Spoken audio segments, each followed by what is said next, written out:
And we are live. Welcome back to Takes by Fans. We have a great show for you today. As always, we are live every single day at noon Eastern. And if you want to watch live, head over to twitch.tv/Takes by Fans. If you want to watch but not live, head over to our YouTube channel. We post all of our episodes and clips of our show there on a daily basis. And if you just want to listen and not watch it all, perfectly all right as well. We are on podcasting apps, folks. Spotify, Google Podcasts, Anchor.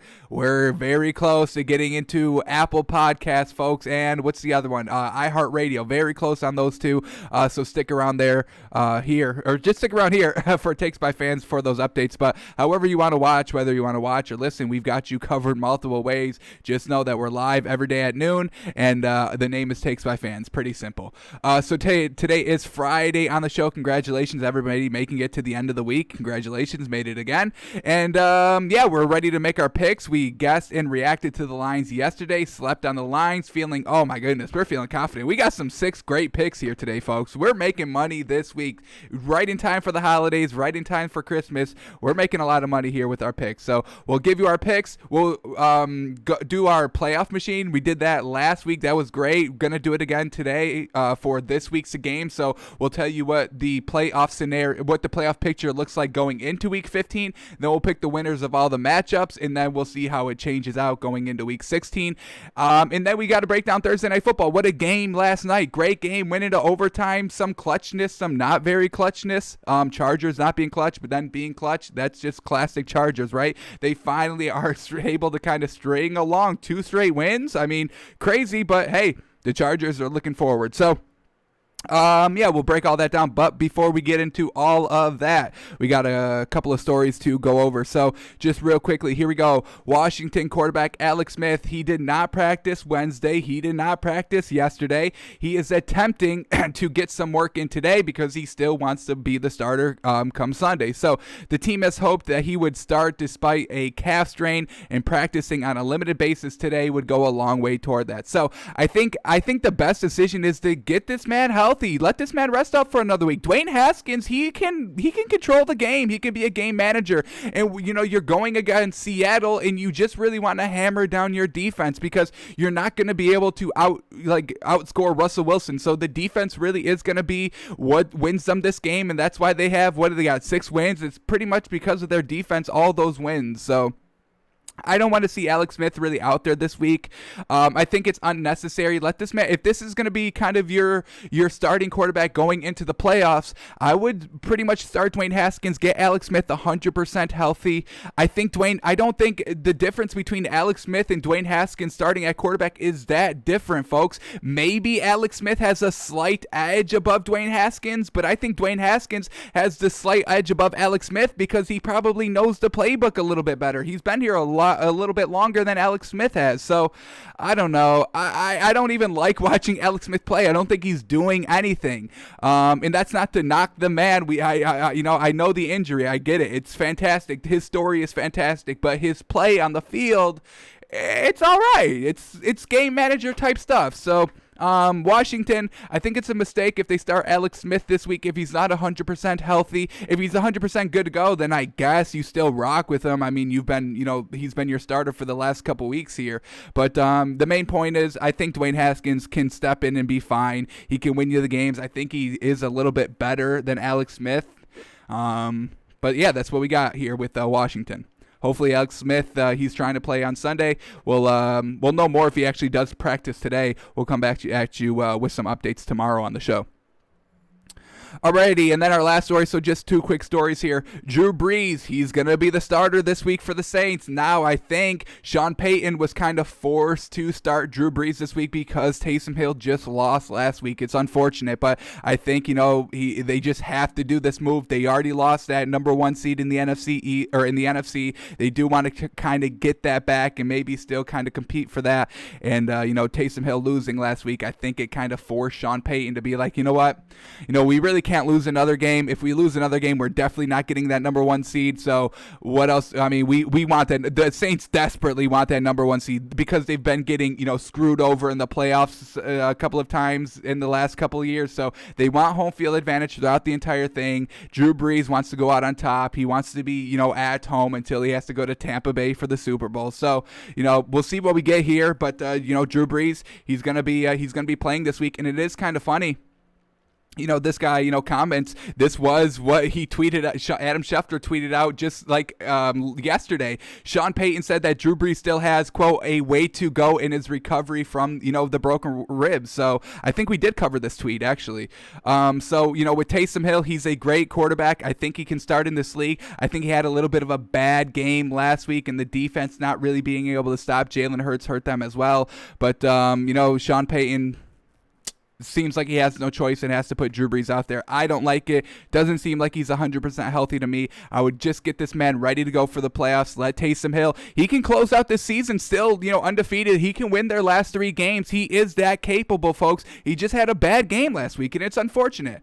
So Drew Brees, he's going to be starting this week. I don't like it. I don't endorse it. Sean Payton, call me, and we'll talk about it. But Drew Brees, he's going to be going Sunday against Kansas City Chiefs. And, do you think they can beat the Chiefs? I mean, Sean Payton, do you think that you can compete with the Kansas City Chiefs? I know you may want to kind of put Drew Brees out for this game just so you kind of get, if you do face in the Super Bowl, which is a absolute possibility, you kind of want to see how you stack up against them with everybody healthy. You don't really want Taysom Hill in this game because now if they do make it to the Super Bowl with the Chiefs, with those 2 weeks to prepare, Sean Payton would be like, damn, yeah, that worked, but did it only work because Taysom Hill was out there? I really wish we could have seen Drew Brees out there so we know what to fix 100%, because I mean, if Taysom Hill played for the Saints this week, I think Kansas City would kind of have all the advantage. They kind of saw what the offense does.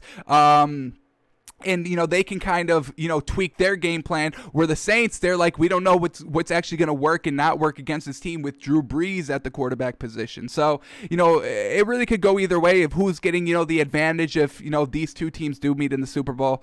But, I don't know. I don't like Drew Brees starting this week, folks. I think you get him 1,000% healthy. I'm telling you, he's only got a year or 2 left. He could retire at the end of the season, folks. That's not out of the realm of possibilities. He could retire the season. So, you want to get this man 1,000% healthy for his last great playoff run.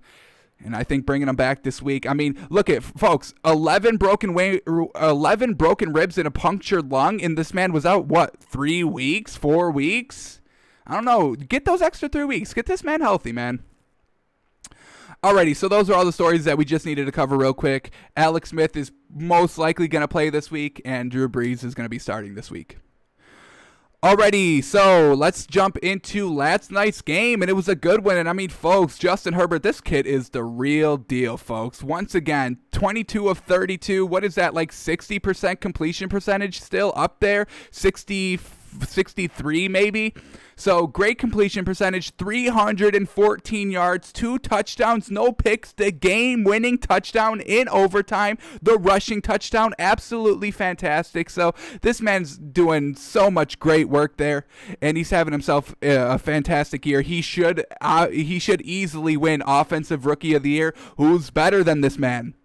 Joe Burrow, he got injured. We haven't seen him for 7 weeks.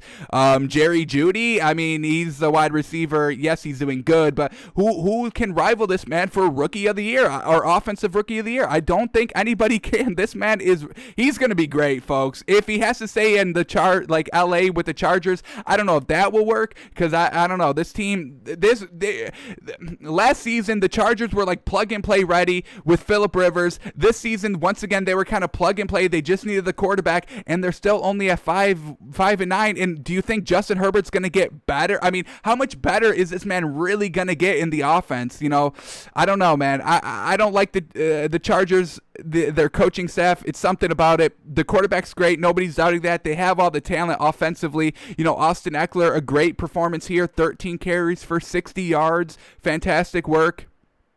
Let's keep going with these players here. Leading wide receiver was Jalen Guyton with 4 receptions, 91 yards. Look at this, folks. Keenan Allen, he wasn't even close to being one of his number 1 wide receivers, and they still put up 30 points and 300 yards. This man is balling, spreading the ball around. Hunter Henry was the second leading wide receiver. He is a tight end. 5 receptions for 65 yards and a touchdown. Tyron Johnson, 3 receptions, 61 yards and a touchdown. So, I mean, this man was literally spreading the ball all over the field. What do we got? 1, 2, 3, 4, 5, 6, 7 receivers. 7 different receivers with all some yards and some catches. So, and Keenan Allen was the last on that list. Absolutely incredible. So, when the defense takes away his number 1 weapon, he doesn't flounder. This man's like, okay, I'll just go to all my other weapons. Okay, no worries there. So he had himself an absolutely fantastic game. Once again, Chargers getting a little bit bailed out. Once again, we see when we go into the fourth quarter here, the Chargers missing 2 field goals in the fourth quarter. What is still I know they got the win, but what the heck is still going on with this Chargers team? They barely won last week against Atlanta when Atlanta threw 2 interceptions in the fourth quarter, and the Chargers finally took advantage and won with a game-winning field goal. And then they had some field goals here. 47-yard field goal miss. Come on. What's this one? So he misses a 47, then he misses a 51. Absolutely trash. They give a little time here for the Raiders, and they just cannot get it done. Can we talk about the complete meltdown that this Raiders team had? Not finishing games. What the heck is this? I mean, you get the ball at your own 41-yard line with 53 seconds left, and then they just have a little bit of poor clock management. They run out of timeouts. There's no real urgency. They didn't really go anywhere. They got to the 41, their own 41, to the Chargers' 47-yard line in 55 seconds with a couple of timeouts. Oh, man, they just cannot get it done. And then they try to do this long, record-setting 65-yard field goal, but they can't even get the snap off. I mean, they didn't even get the kickoff. They fumbled the snap, and then he just kind of ran 3 yards behind, and that's the end of the regulation. So, yeah, real wonky game here. Once again, Chargers getting bailed out. This is not a well-coached Chargers team. This isn't even really a good Chargers team besides Justin Herbert. They're barely winning these games that they don't even have a good record winning. So, I don't really know what the problem here is with the Chargers organization. I can tell you it's not Justin Herbert, and I can maybe tell you it's Anthony Lynn. But, we'll see how they fare next year if everything stays the same. But I wouldn't be too hopeful. Because Justin Herbert, what more can he do? He's throwing 66% his rookie year. I don't know what more he can do to elevate this Chargers team to more than 5-6 wins. I don't know. But anyway, they go into overtime, and Raiders, they had a great drive here, but it stalls in the red zone. Unfortunate, they have to settle for a field goal, and then this Raiders defense just gives up, a huge play with the Chargers. Let's see if we can cue it up. Can we? Oh yes, right here. This is gonna be great. Justin Herbert just absolutely launches it here. He really deserved to win the game just off of this throw alone. Look at him do it here. He sees it immediately. I think this is a design play, design shot to this man.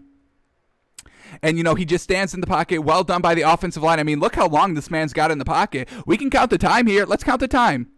This is a solid full 3 seconds. So the ball's going to stop or snap at 3:05. He's going to launch this ball at 3:01. So a solid 4 seconds in the pocket, clean. Nobody even near him. So he takes that. He takes the deep shot. Let's count the yards on this pass as well. He's going to launch this one from the 35-yard line, and then it gets all the way down to the 10. So that's 40 plus 15. That's 55 yards.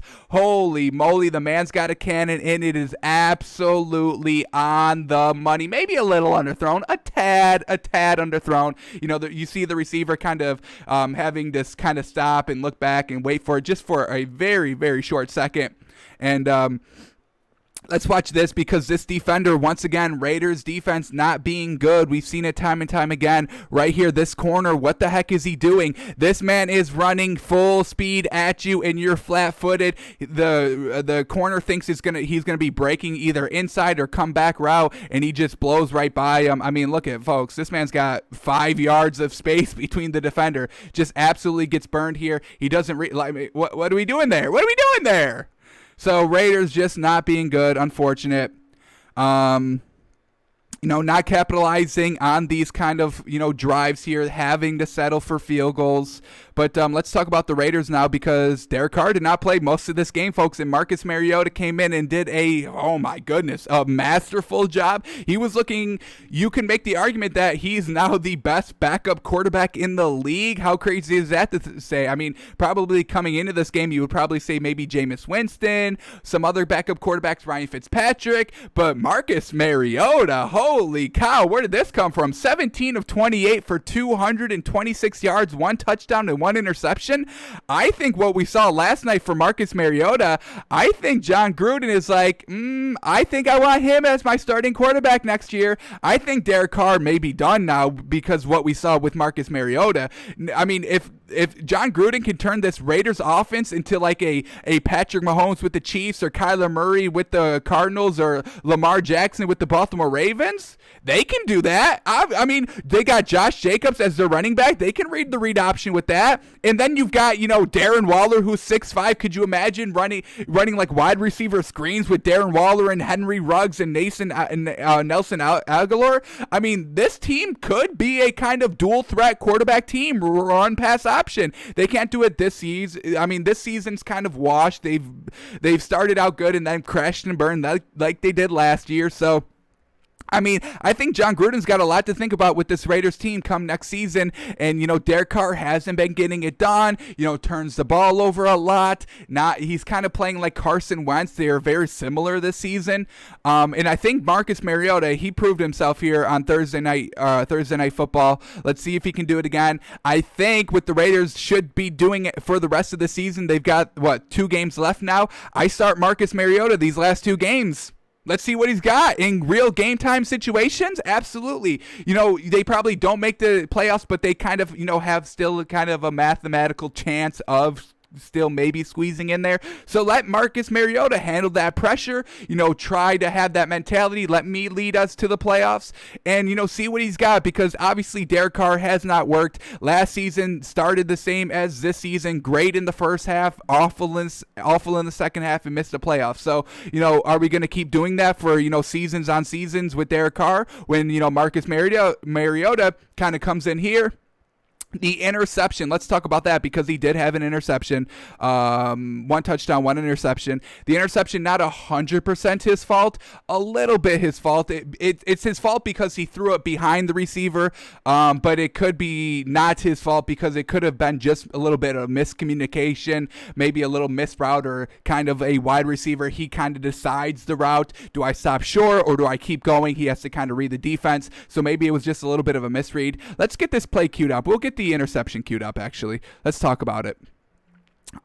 Because that's really probably the one knock you would have on Marcus Mariota, that interception there. I mean, they're tied 24-24 when Marcus Mariota goes on this, wonderful drive here that just unfortunately does get picked off on the Chargers 21. So, I mean, they were looking at guaranteed points on that drive, but that interception now with 2 minutes left, Chargers go down, they missed a field goal. So, I mean, you would have theoretically won if you cashed in with that field goal. Unfortunately, Marcus Mariota does throw the interception. So let's cue this up. Let's watch this interception again. Break it down, talk about it a little bit. Because this man, if you did not watch this game, I highly suggest you watch some of Marcus Mariota's throws. He was looking good. He was looking real quick. The speed was real good. It was kind of surprising. It didn't look as surprising as RG3. Remember, his game against, for the Ravens, his one game, his really only one half. Some of the read options he was running, his speed was looking, it was looking like vintage, like rookie year RG3. It was looking real good. So, Marcus Mariota kind of had that speed, not as fast as I think as RG3, but still very, very quick. Alrighty, so here we go. We got the interception queued up, so let's go here. I mean, folks, look at this field position. I mean, we're looking at 2nd and 8 from the Chargers' 21-yard line. I mean, woof. Damn, this is a drive. Yeah, just right here. So we'll get another replay of it, and maybe we can see a better angle here. But, yeah, let's get this replay up. Here we go. As we see it, it's just a little bit too much in front of the wide receiver. Looks like he was just stopping. Marcus Mariota thought he should have kept going, unfortunately, and it's just picked off. I mean, that's what I'm telling y'all. I harp on accuracy with quarterbacks because it's literally that quick. This much of a difference in the accuracy of the throw. Look at that. I mean, just look how close. He's only able to get one hand on it. If the ball was, not here, but like right here, this is just an incompletion, or maybe it's a catch. Unfortunately, a minuscule off, it goes for a pick and kind of ruins the Raiders game, and one of the main reasons why they lost this game, because they came up with no points here. All right. I do want to also talk about some of these drives that the Raiders went on. I mean, look at this drive, folks. 19 plays, 85 yards, 11 minutes. I don't think I was watching this, and it took the entire, third quarter. It was real crazy. When did this one start? When did this drive start? It started with 2 minutes left in the fourth quarter, and then it just kept going on and on and on and on and on and on. And then it ends 6 minutes left in the fourth quarter. So huge drive there. And I thought that was it. I thought that kind of really flipped all momentum to the Raiders with that one big drive. Chargers were on the bench for 11 straight minutes. That's absolutely, I don't think I've seen a drive that long end in a touchdown, folks. I truly don't. I think that's the longest drive I've ever seen. I think that's true. So, I mean, I really thought that was the turning point, and then that interception. So, I mean, theoretically, you can say that the Raiders won this game. I mean, they had all the momentum. They were going to score some points. Chargers in the fourth quarter are just, one of the worst products ever on television, folks. Watching Chargers in the fourth quarter of any game, take any game this season, watch the fourth quarter. They're awful. They score no points. They missed so many opportunities, and that's why, they're 5-9 and keep losing all the close games, because they suck in the fourth quarter. That's why Anthony Lynn has to go, because that's coaching, that's stamina. I mean, is anybody even holding up their, the four fingers when the fourth quarter happens? That's coaching, folks. Every team does that. I mean, high school teams do that. I did that in JV. Hold up fourth quarter when you're going into the fourth quarter. Hold up 4 fingers. So there's some bad coaching going on. You're not getting your teams, ready to play in a fourth quarter. You're kind of quitting after 3. So something has to change with LA, and we know it's not Justin Herbert, because that man played absolutely fantastic. All right, let's finish up these stats here for the Raiders. So we know Marcus Mariota, 17 of 28 for 226 yards, touchdown, interception. And he also ran for 88 carries. He was the leading rusher. 9 carries, 88 yards, and a touchdown. Fantastic. The read option was working absolutely perfect. I mean, Chargers were literally collapsing their entire line, and Marcus Mariota would just keep it and pick up, 15, 20 yards on a regular basis. It really worked very well. That's why I'm saying I think the Raiders have a unique opportunity here to kind of switch to a Chiefs, Ravens, or Cardinals offense, and they've got the quarterback to do it. Josh Jacobs, second leading rusher, 26 carries, 76 yards, and a touchdown. So kind of average, basically at that 3 yards a carry, where you want to at least be. So he had a decent game. He scored a touchdown, and I'll give him that. And then Darren Waller, classic, 9 receptions, 150 big yards, and a touchdown. I mean, it's fantastic. Marcus Mariota actually hit this man right over the middle. Did it go for a touchdown? Oh, it did. We may be able to look at it. Oh, did this one go for the touchdown? Is this the pass I'm thinking about? Where he just hits Darren Waller. Absolutely fantastic it is. He's one-on-one coverage at the bottom of the screen here. I mean, just beats the cornerback. A tight end just beating a cornerback just right off the rip. I mean, look at this man.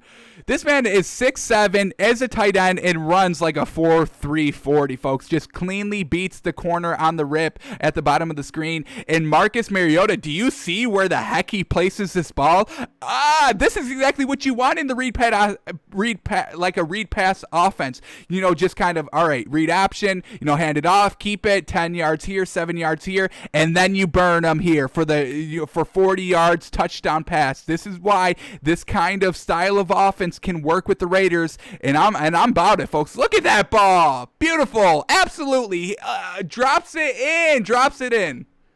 Damn, that was so good. That's exactly when I knew Marcus Mariota can still ball in this league, when you're throwing to a 6'7" tight end, and it's magnificently thrown, folks.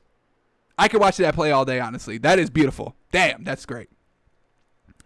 So Marcus Mariota, we love him. We think he should be the starting quarterback for the Raiders. Derek Carr, no offense, but you're just not getting it done. Yeah, your stats may look good and all this and that, but it's not translating to wins. It's not translating to consistent wins. I think we have to give Marcus Mariota a shot here for Oakland. Get this man another second opportunity. Derek Carr, maybe he goes to Philadelphia, but they got Jalen Hurts. So I don't know where Derek Carr goes, but I don't think it's going to be with the Raiders next season. Start Marcus Mariota. Let's get this man, back going here. This is looking good here.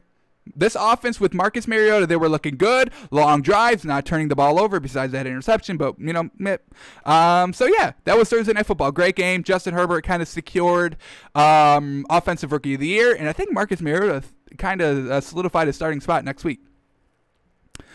Alrighty, that was Thursday Night Football, so now let's get into kind of our main topic today, which is our official picks. We've got six of them. We like to break them down into two categories, 3 picks in each category. Our first category is our lock section, baby. These will all hit, guaranteed. No worries there. No risk. Bet whatever you want. $1,000, $2,000, $10,000, $50,000. Bet whatever you want. It's a win. You're not going to lose. You will not lose that money.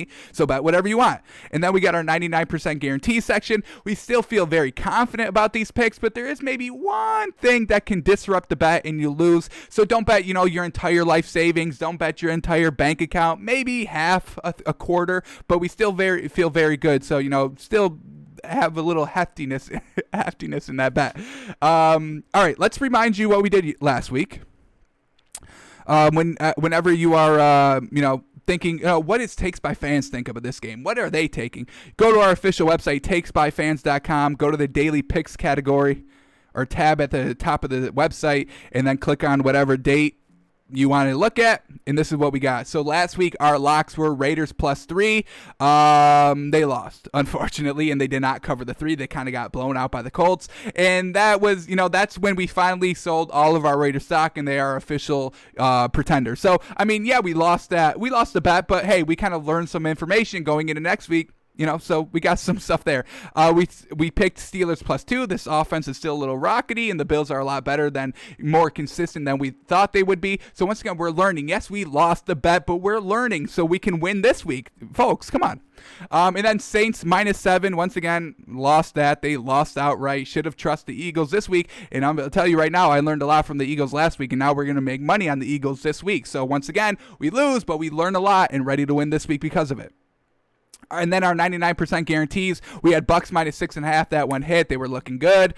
Texans -1. Deshaun Watson did not come up to play. And once again, we're learning from that game, and we're coming at you with some good picks this week. And then Washington +3.5. We're still rocking with Washington. We still like Washington. They went outright. The 3.5 was just some cherry on top of our cake, and so we hit on that one. So 2 of 6 we hit last week. Not the greatest, but we're ready to turn it around because we learned a lot, folks. If you lost your week of betting, learn from that and go win that money back, and that's what we're doing this week. So without further ado, here we go. Our locks, our first pick in our lock section, and I'll tell you right now, if you just want to bet one game, this is the game to bet, folks, and I'll tell you why. Our first pick in our lock section and our best bet of the week is going to be Eagles +6. I absolutely love it. Cardinals, what do they do 1,000 times every game? Go to DeAndre Hopkins. What can the Eagles do? Have a good defense. They can stop that. And once they stop that connection between Kyler Murray and DeAndre Hopkins,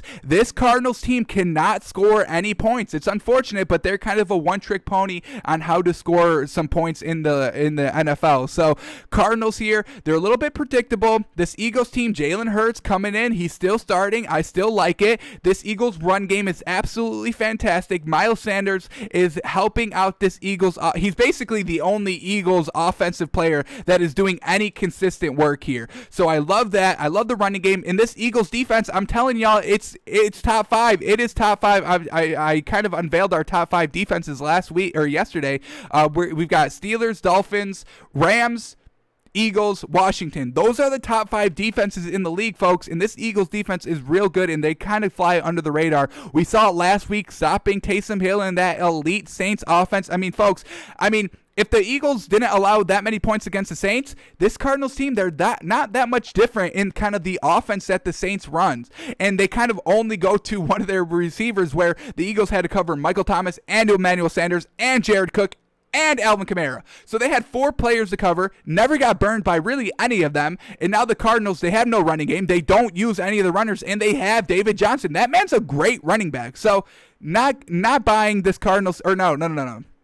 They don't have David Johnson. They got Kenyon Drake, who's actually a good running back. But he doesn't get a lot of carries. He doesn't get a lot of yards because this Cardinals team, they don't run the ball that much. So I love the Eagles here. They're getting 6. Oh, my goodness. We predicted this one at Cardinals -4 yesterday. So we're getting even more points than we kind of expected to. So Eagles +6. I think they win outright, honestly. This Eagles team late in the season, Doug Peterson, with like the last 3-4 games remaining, he's one of the best coaches, folks. Last season, everybody talked about how them not having the receivers, but they still got through the season. At the end of the season, they won the division at the end of the season last season, and now they're here this season at the end of this season. A lot of seasons going on, but that's what I mean. They're good at the end of the season. So Doug Peterson's going to have this team very well coached. Now, the only one knock is that the Eagles are on the road, but that doesn't matter because they're in a dome. So I don't think that's going to really hurt this Eagles team too much. Eagles +6. Everything is they're the second best team in the NFC East. They're kind of sneaking up there, folks, because of this defense in the running game. I think they're better than the Giants, folks, and I like the Giants. So Eagles +6. I think it's the best bet of the week, folks. I truly do. I love it. Damn, I love it. Alrighty, our second pick in our lock section, we're gonna go back to the Bucks. Bucks -6. I can deal with this. Oh, Julio Jones is not playing this week for Atlanta. Is that good or bad? I can't tell anymore. I truly cannot tell. When he doesn't play, they look good. When he does play, they don't look that good offensively. And we're just learning so much from Matt Ryan. He's turning the ball over, folks. He cannot drive down the field. So we've got this Bucks defense who's decent. They're not great. They're not a very solid or maybe even consistent defense. They stop. They don't let you run the ball all over them, but they still gave up 100 yards to Dalvin Cook last week. They only put up 14 points, but they still gave up kind of the stats. This Atlanta offense, they're not that good. I can't trust Matt Ryan. I can trust all the weapons. I can trust Todd Gurley. I can trust Julio Jones, and I can definitely trust Calvin Ridley. But with Matt Ryan, 2 interceptions in the 4th quarter last week, and you couldn't even beat the Chargers? Come on. So Atlanta, yeah, they're at home, but I do not care. I don't know what Atlanta does next season, honestly, because Matt Ryan has not improved, and they fired their head coach like 7 weeks ago. So it's maybe not be their head coach. It may be something else, and I think we have to start looking at Matt Ryan. So cannot trust this Atlanta offense. And can we trust Tom Brady? Not a lot, but it's Tom Brady at the end of the season. I'm going to trust him a little bit more than Matt Ryan. So we saw what he did last week. He still made some throws, but still missed some throws. So that definitely needs to get shored up. The Bucs are still kind of vying for better playoff seeding. The Falcons cannot make the playoffs. Bucs here, even though they gave up a lot of stats against the Vikings, what did Kirk Cousins have? Like over 200 yards passing. They also had a 100-yard rusher. And they still only put up 14 points offensively for the Vikings last week. So I don't think Atlanta's going to duplicate the stats. So I don't think the points are going to be even that much for Atlanta this week. So I really do love the Bucs here. We'll swallow the 6. You get it under that 7 hook, so they win by a touchdown. Bingo, bango. Love it, love it, love it. The Bucs, they've got all the pieces offensively. Their defense is still solid. We're just not trusting Matt Ryan. So we'll take the Bucs. We'll swallow the points. And then our last pick in our locks category, folks, I said it yesterday, Browns -6.5. I think it's a solid bet. Giants, they're not sure if Daniel Jones is going to be good to go. And even if he is, did you see him last week? The man was not moving around the pocket at all. He was a little limited. I was kind of surprised they actually started him last week.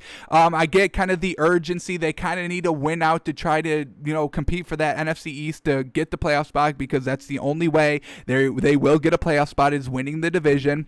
So that all being said, can't trust this Giants offense. I could maybe trust the Giants offense a little bit if Jason Garrett was going to be the offensive coordinator still, but he got COVID. And who's filling in offensive play callings for the Giants? It's Freddie Kitchens. Absolutely garbage. I mean, Kevin Stefanski took a 6-10 win team loaded with talent last year and already has 9 wins this season. So you can blame it on Freddie Kitchens, the head coach of Cleveland last year. Now he's going to go and coach this Giants team that doesn't even have anywhere close to the talent level offensively that the Browns had last season. They had Baker Mayfield, Nick Chubb, Kareem Hunt, OBJ, Jarvis Landry. What more did Freddie Kitchens need to score points?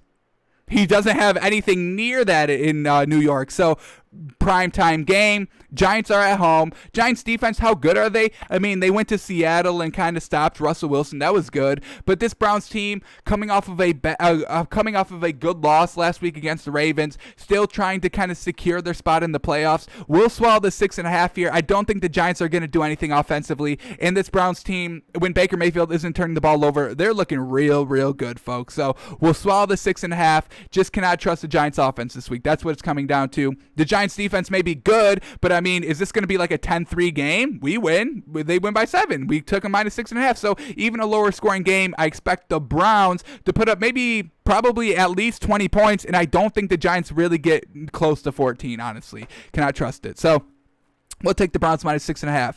So our official locks this week are going to be Eagles +6, Bucks -6, and Browns minus 6.5. Doing a lot of sixes here, folks. Call me Drake because I'm 66666, baby. All right, so the odds of this are +593. You put $500 on that, you're looking at $3,400 walking away with, baby. That's nice. Damn, that's nice. Go make $34. Don't you want $3,400, folks? It only takes $500 to play, and these are some locks here. I'm feeling real good about it. So cash in, $3,400 on. You would cash it in on Monday, because we got a nice little late game here. So take Monday off, bet this game, watch football all day Sunday, take Monday off, go up to the casino, cash that ticket, and I don't know what to do with $3,400. That's up to y'all. Have a nice day. Have a nice Christmas. It's up to y'all. So $3,400 could be yours. I'm telling y'all, we're feeling real good this week. All right, let's go to our 99% guarantees now. We got 3 picks as well, so let's jump right into it. Our first pick in the 99% guarantees is going to be Dolphins -1. Isn't that crazy? Dolphins -1 at home? I mean, I don't know. The Patriots defense is good. Bill Belichick, I mean, everybody's heard this stat by now. Bill Belichick against rookie quarterbacks, he's got a great record. We get it. And, Justin Herbert, remember, Patriots faced Justin Herbert in the Chargers a couple weeks ago and absolutely blew him out 45-0. I mean, folks, that was, woof. I get it. I get all that. But this Dolphins defense, they can compete with the Patriots defense, and this Patriots offense is very, very not good, folks. Even when they scored 45 points against the Chargers that time, Cam Newton threw 66 yards. I don't want to hear it. Their offense, I think, only accounted for 2 scores, really, of that game. So this Patriots offense isn't good. They just got Bill Belichick and a good defense. That's it. Now, the Dolphins, they are going to be struggling a little bit on the offensive side of the ball. A lot of kind of question marks, dealing with some injuries. Devontae Parker, Mike Gesicki. We are getting Matt Breida back from the COVID-19 list, so that's definitely going to help out our running game a little bit. But we still are banged up a little bit at wide receiver. So the Dolphins offense could be a little bit limited, but we're going to live on this defense, folks. I mean, they forced 4 turnovers against the Chiefs last week. You don't think we can get at least 1 against Cam Newton? This man doesn't care. He's a turnover machine. He's an unclutch machine. And the fight that this Dolphins team had, we're at home fighting for a playoff spot. You don't think Brian Flores is getting his team coached up to play, his kind of ex-boss Bill Belichick? This is a huge game, and they faced week 1 already. Ryan Fitzpatrick was in that game. We put up 11 points. We lost because Ryan Fitzpatrick was throwing interceptions in the red zone. So Tua doesn't throw interceptions in the red zone. Fantastic. Our defense can set up short fields for Tua. Fantastic. And we're not trusting Cam Newton with the ball at all, ever. He's 100. We've sold our stock. We bought a little bit at the beginning of the season, but we're all out of stock here for Cam Newton. We're done with this man. So we'll swallow the 1 point. Dolphins at home. Good defense. I don't think this Patriots team gets more than 10 points, and I'll rely on Tua to put up 12. So we'll take Dolphins -1 here. Alrighty, our next pick is going to go to, and I know, folks, I know. I said this is the best bet last week, and I still like it, but we still have to talk through it a little bit. Cowboys +3. I still don't get it. I still love this bet. Cowboys +3. Now, I know their offense is trash. They put up a couple points last week against the Bengals. And it was basically all their defense solidifying short fields. Zeke can't move the ball. Andy Dalton can't move the ball. I get all of that. But they're going against the 49ers. Can Nick Mullins move the ball? We've seen. They got destroyed by Washington's defense. Now, the Cowboys' defense is not as good as Washington defense. I get it. But this Cowboys' defense is actually pretty decent. I mean, as I said, when they faced the Bengals that time, they held them to 7 points. And they were able to get a lot of turnovers, set up short fields for Andy Dalton and Zeke to work, and that's exactly where you want this Cowboys offense to be. Short field situations, from the 45 inwards of, their opposing team. So just short drives. They can pick up 10 yards. They can settle for field goals. That's all fine. We cannot trust this 49ers offense. I mean, offensively, on paper, the Cowboys should be 100% better than the 49ers should be on paper. But we know the coaches. Kyle Shanahan for the 49ers, absolutely solid coach. I mean, he'll be there for 20-plus years in, San Francisco because he's a great coach. He got to the Super Bowl last year, folks. Come on.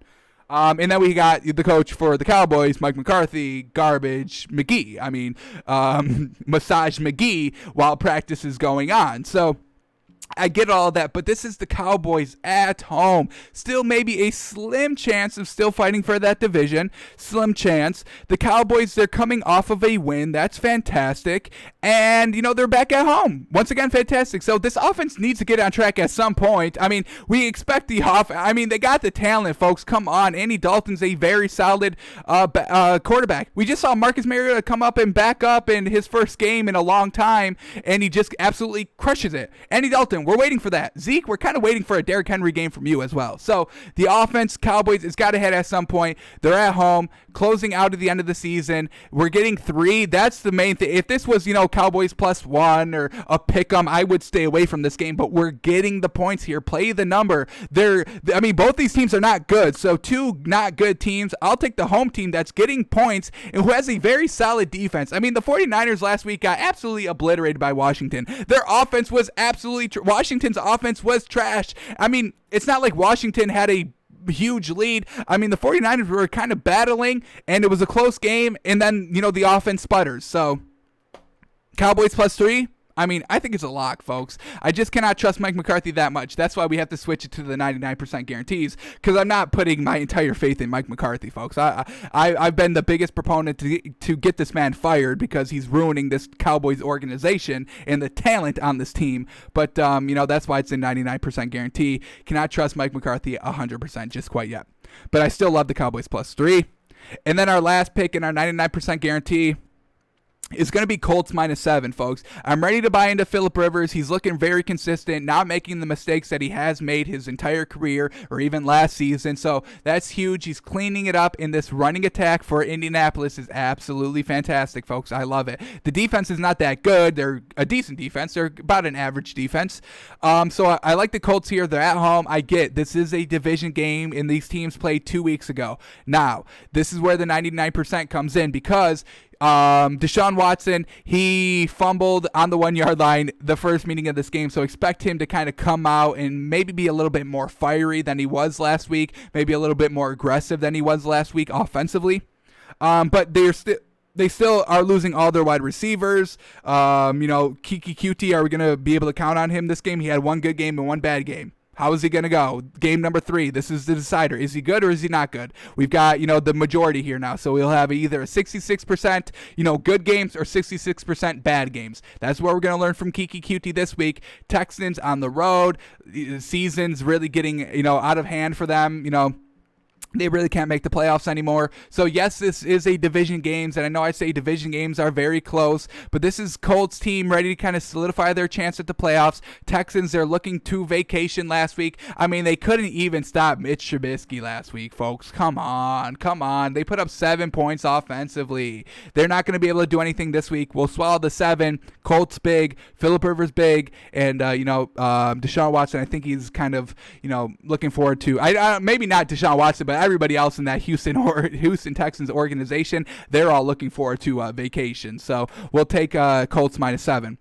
All right, so these are our 99% guarantees. We got Dolphins -1, Cowboys +3, and Colts -7. We get +578 for the odds. So you put 500 on this, you're looking at $3,300, folks. Once again, fantastic payday. Looking really good on these bets, folks. I'm loving all of them, folks. Make some money this week. Damn, Christmas is right around the corner. Make some money. Put $1,000 in somebody's stocking. How great would that be? You open your stocking and there's $1,000 in there. Be like, damn, where'd you get this? Oh, it's some YouTube channel named Takes by Fans. Go watch it. Take that $1,000 next week. Here, this is what you do, folks. You win $3,500 this week, right? Let's get these odds back up. Colts -7. What else do we take? Dolphins -1 and Cowboys +3. So +578. You bet the 500 this week. You win the $3,300, right? You take that. You take $1,000, put it in somebody else's stocking. Then you tell them, hey, take this 3-teamer next week by Takes by Fans. This is how I won the money. You put $1,000 on it next week, and now you just gave somebody $6,700. How? I mean, you would be, the favorite at any Christmas party, any family gift exchange, if you gave somebody $6,700, folks. So bet 500 this week, win 3,300. Put $1,000 in somebody's stocking. Join us on week 16 next week. Bet that $1,000 and win 6,700, folks. It's that simple to make money. I don't know what y'all are doing out there with these jobs, 9 to 5. I'll bet three teamers. All right, so those were our picks. To recap, our locks: Eagles +6, Bucks -6, Browns -6.5, and then our 99% guarantees, we got Dolphins -1, Cowboys +3, and Colts -7. Alrighty, before we get out of here, let's go to our playoff machine. We did this last week. It was great. It was fun. I love it. If you don't know what this is the ESPN playoff machine. Just Google ESPN playoff machine. It will be the first link. It tells you what the playoffs looking like right now, and then you go and click around on this week's matchups, winners, and then it changes the playoffs according to who you predict to win these games. So just like last week, we're going to go through all these games, pick the winner, see how the playoffs change, and then we'll kind of this is what we're going to say is going to be the playoff picture going into week 16, excuse me. So this is the current playoff picture. Chiefs had that number 1 seed in the AFC, so they got that first round bye. Steelers fell down to that number 2 seed. Bills at the 3 seed. Titans at the 4 seed. Browns at the 5th seed. Colts at the 6th seed, and the Dolphins at the 7th seed in the AFC. Now in the NFC, Green Bay, they overtook that number 1 seed spot. So we had both number 1 seeds fall from last week. So Green Bay at number 1, Saints fell to number 2, Rams at 3, Washington at 4, Seattle at 5, Tampa Bay at 6, and Arizona at 7. So let's go out and pick the winners of all the games, see how the playoffs change, in our opinion, of what we think the playoff is going to look like heading into Week 16. So here we go. Bills and Broncos. This is tomorrow day's game. We love the Bills. I mean, they're such a good team now, folks. I mean, when Josh Allen is not turning over the ball, ooh boy. The offense is explosive, and the defense, I mean, they have to work with long fields, so that's perfect.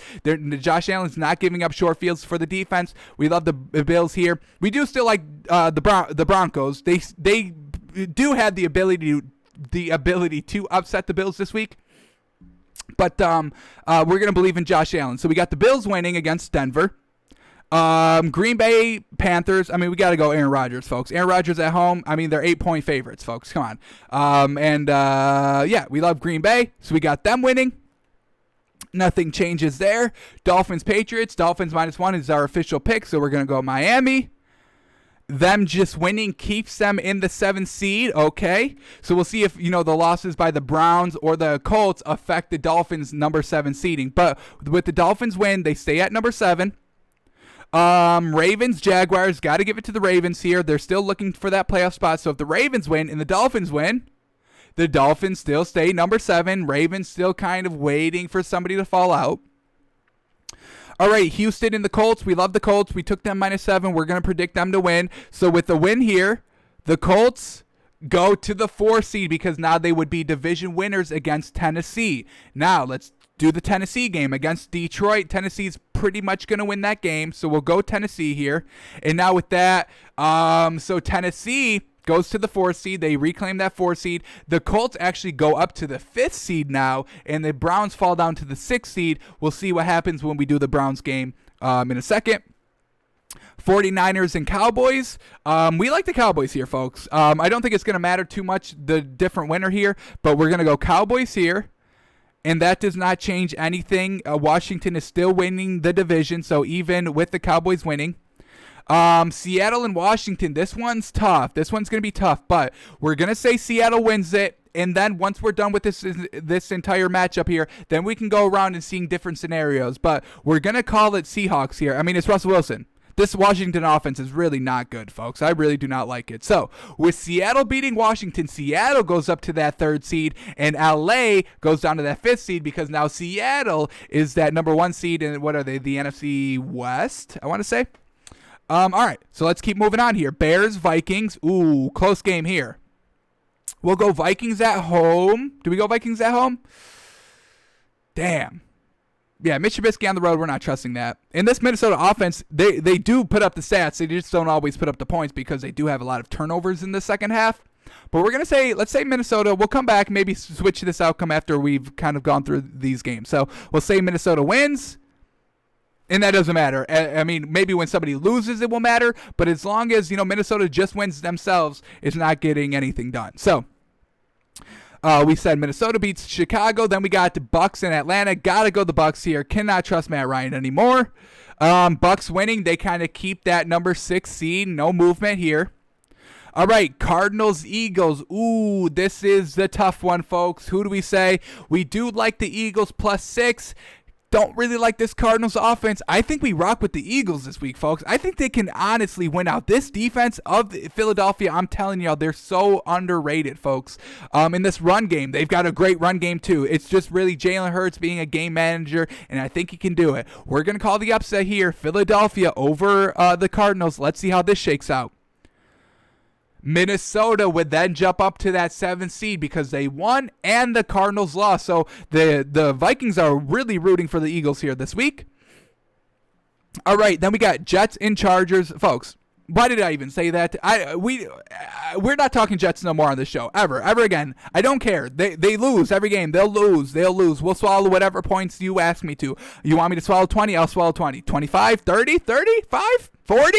I'll swallow 45 points. Doesn't matter. I'm not talking the Jets no more. I'm not giving Adam Gase that time on my show anymore. Rams over the New York team. That's not the Giants. So now with the all right, yeah. Was this what happened? What happened here? Yes. So with the Rams winning, they still stay that number 3 seed, and the Seattle still stays the number 5 seed if they both win. So really no switching there if they both win. Now if the Rams lose, then yes, the Rams would stay at 5 and the Seahawks would stay at 3. But I mean, it's the Jets, folks. Come on. All right, here we go. Chiefs, Saints. Ooh. I mean, folks, we got to go the Chiefs here. I cannot trust the Saints defense. They've got the players, but they always commit penalties at the worst time. It's always. That's the one knock on the Saints team. Their defense, I mean, they bail out. I mean, they beat themselves, truthfully. They shoot themselves in the foot. And the speedy receivers of this Chiefs team is going to even hurt these backs of these defensive backs of the Saints even more. So we're going to go Kansas City here with the win. They still stay that number 1 seed in the NFC, and the Saints still stay that number 2 seed, even though they lose the game. And the Rams win and the Seahawks win, so they still stay that number 2 seed. Alrighty, 2 more games here. Browns, Giants. We got to go Browns here, not trusting this Giants team. And now the Browns, because the Browns win, they get to that 5th seed, and the Colts stay at that 6th seed, which I think is what it actually was going into this week. So Browns go to the 5th, or stay at the 5th. Colts stay at the 6th because they both win this week. Then we got Steelers, Bengals.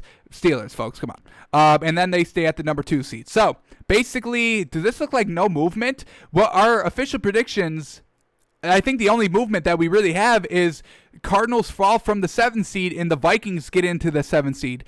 Chiefs stay at number 1. Green Bay stays at number 1. Steelers stay at number 2. Saints stay at number 2. Bills stay at 3. Rams stay at 3. Titans at 4. Washington at 4. So the only change that we expect to be the playoffs coming into week 16 is going to be Minnesota is now in the playoffs and the Cardinals are not. So let's start. Huge games here. Everything really can change. So let's start playing around a little bit. Our first one, let's see if Deshaun Watson gets the upset on, let's start here actually. Let's see if Denver Broncos get the upset on the Buffalo Bills this week. Let's see what happens. Bills would fall down to the 4th seed and the Titans would go up to that 3rd seed. So the Bills would have to face Cleveland round 1 instead of facing the Colts round 1. Now, what's better, the Browns or the Colts for the Bills? Probably facing the Colts, because you can pick off Phillip Rivers in a playoff game when he has to go to Buffalo. I think that's exactly what they want. So the Bills really want to face Phillip Rivers in the playoffs, because then I think careless Phillip Rivers in cold weather in Buffalo, I think then he starts to turn the ball over a little bit. So I think Buffalo really wants that number 4 seed. All right, let's return the winner back to Buffalo. All right, now let's see what happens if the Texans upset the Colts this week. All right, the Colts fall out of the playoffs. Dolphins go to number 6, and the Ravens go to number 7. So this is huge. This Texans-Colts game is huge for playoff seeding and playoff positioning, and really who gets in and who goes out. So Colts, a huge game here. I think they win it. I really don't see the only scenario I can see the Texans winning this week is if Deshaun Watson, he's still angry about fumbling on the 1-yard line against the Colts, and he comes out and plays fantastic. But he would really have to play absolutely fantastic, like better than Marcus Mariota and better than Justin Herbert did last night, actually combined, because they are missing a lot of wide receivers there in Houston. So yeah, damn, that's huge. Woof, that's huge. So if you're a Ravens fan, you're rooting for a Colts loss. Now let's see what happens if the Patriots upset the Dolphins, which really isn't too much of an upset. They're only 1-point favorites. So let's see what happens if the Patriots beat the Dolphins this week. Then Baltimore slides into that 7th seed and the Dolphins fall out. So the Ravens are looking for a win, obviously, and a Colts loss or a Dolphins loss. Let's now see what happens if the Dolphins lose and the Colts lose. Let's see how this changes it. Dolphins lose and Colts lose. Colts fall down to the 7th seed and Baltimore slingshots up to that 6th seed. So yes, absolutely. Ravens, if you're a fan of the Ravens, you're rooting for the Texans to win and you're rooting for the Patriots to win. Because now you get Buffalo. That's pretty good. I don't know if the Ravens are quite ready yet to face the Steelers in a playoff game. Let's get kind of that one game under their belt. And I think against Buffalo, that would be an explosive matchup. So Ravens fans are rooting for the Patriots this week and the Texans this week. All right, let's reset it back to kind of what we think is going to happen. Now let's go to another upset that we can kind of play around with. All right, I think the next upset that's a possibility is Washington over Seattle this week. Russell Wilson against a very good defense. Ooh, he turns it over a couple times. So we can't even really trust this that, the Seahawks are kind of a sure thing to win this week. So let's see what happens if Washington beats Seattle. Washington still stays the 4th seed. The winner of the NFC will always be the 4th seed, folks. They're not going to move up. They can't move down. They are locked into that 4th seed. So Washington, no movement there. But Seattle goes down to number 6, and Tampa Bay jumps up to number 5. So huge game for Seattle this week. They'll still be in the playoffs kind of regardless of what happens. But it's just their seeding that's really going to change. Alrighty, Chicago and the Vikings. Let's see what happens if Chicago beats Minnesota. Chicago's not done, folks. If Chicago can beat the Vikings and the Eagles beat the Cardinals, the Bears are in the 7th seed now. Now we're talking about Mitch Trubisky in the playoffs, and that would be exciting to see. Let's make sure on this. Let's see what happens if the Cardinals do beat the Eagles this week. Yes, then the Cardinals move up to that 7th seed. So this is huge, folks. The Bears are not done. They're still playing, folks. They are still playing. Dang. So this is huge, folks. This is going to be a big week. All right, here we go. Bucks, Falcons. What happens? Let's see what happens if, Matt Ryan miraculously pulls this one off. Nothing. Tampa Bay would still stay at number 6, and the Vikings would still stay at number 7. All right, we did, let's see what happens if the Cardinals upset, or kind of win, not even an upset, against the Eagles. And so the Cardinals, if they win, they're still in. Doesn't even matter if the Vikings win, doesn't matter if the Bears win. Let's see this. Yes, does not matter.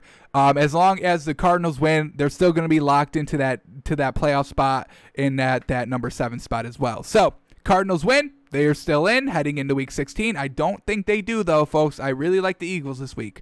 So we do have Minnesota officially in that number 7 seed going into Week 16. Let's finish this up here. Here we go. Saints, Chiefs, huge game. The Saints can definitely win it. Drew Brees is playing it, which I don't love, but he's playing. So let's see how this works. If the Saints beat the Chiefs, the Saints are still at that number 1 seed. Now, let's see what happens. Can the Saints get that number 1 seed back if Carolina beats Green Bay? And they can. So, wow, that's actually real crazy. So, if Green Bay loses for some reason, which I really don't think there's any way they do, if they do lose and the Saints win and the Rams win, the Saints move up to that number 1 seed. The Rams actually climb to that number 2 seed, and Green Bay falls down to number 3 and has to face Tampa Bay in the first meeting of the playoffs. So Green Bay, Aaron Rodgers knows he wants home field playoff for home field advantage throughout the playoffs. So I don't really see him losing against Panthers, but it is still a possibility. All right, let's get this all back up. Giants, Browns. Let's see what happens if Daniel Jones pulls it out this week. Oh, boy. See here. Wow. If the Browns lose this week, it's a huge shakeup. Browns fall all the way out of the playoffs. Ravens go to the number 7 seed. Dolphins go to the 6th seed. And the Colts go to the 5th seed. So this Browns game, folks, wow, this is huge. This is a lot of pressure on Baker Mayfield. They can literally fall out of the playoffs if everything kind of goes right this week. And they lose. Wow, they can fall right out of the playoffs. That's crazy. That is real crazy. To not have a kind of 9-win team this far into the season not make the playoffs, this AFC, folks, it's a tough matchup here. So a huge game for the Browns here this week. Now, luckily for them, Daniel Jones is a little banged up, and Freddie Kitchens is calling plays for the Giants. So I think this is kind of a sure thing for the Browns. And then Steelers-Bengals, if the Steelers lose, then the Bills jump up to that number 2 seed. So the Steelers still are, still having to win games to keep their spot here at that number 2 seed. So this is what we think is going to happen going into Week 16. Chiefs at number 1. The real only change, there is no change in the AFC. The AFC should still stay the same of what we think is going to happen for Week 16. The only thing that changes, it's one spot in the NFC where Arizona currently has that 7th seed, but we predict them losing that seed and Minnesota getting it for number 7. So this is the playoff machine. I absolutely encourage you to spend hours on this. Click around. Let's just do real quickly, real crazy. We're just going to kind of click around and see what happens here. We're just going to click some matchups here. Let's say these win. All right, here we go. Let's say something crazy happens this week. A lot of upsets on some teams, and the playoffs can be like this. Colts have the 4 seed. Titans have the 5th seed. Browns fall down to 6. Dolphins at 7. Chicago's at the number 7 seed. Seattle fell all the way to number 5.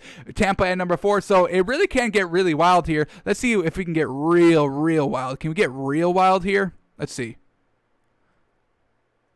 Let's get real wild here. Yeah, this could be wild enough. This could be wild enough. All right, let's say something just catastrophic happens in the league, and now we're looking at, I said, Ravens at 5, Cleveland at 6, Colts at 7, Bills fall down to that 4th seed, and then in the NFC, the Tampa Bay Bucks fall down to the 7th, Arizona climbs their way up to the 6th, Seattle's still at number 5, so it can really change really quickly if you just kind of play around with it. It's very fun. Alrighty, that is going to do it for us today. Thanks for coming out. Thanks for watching. We will be back tomorrow because there's Saturday action tomorrow. So we're going to break down the Bills game. What's the second game? Bills Broncos. What's the second game? And Green Bay Panthers and the Packers Panthers. So we'll come back at you tomorrow with our official picks for those 2 games alone. We'll kind of break down those games a little bit more in depth as well tomorrow. Yeah, and then maybe we do a little bit of a Saturday showcase. So great show tomorrow, noon Eastern. We'll be here. And yeah, thanks for coming out. Thanks for watching. We'll see you tomorrow.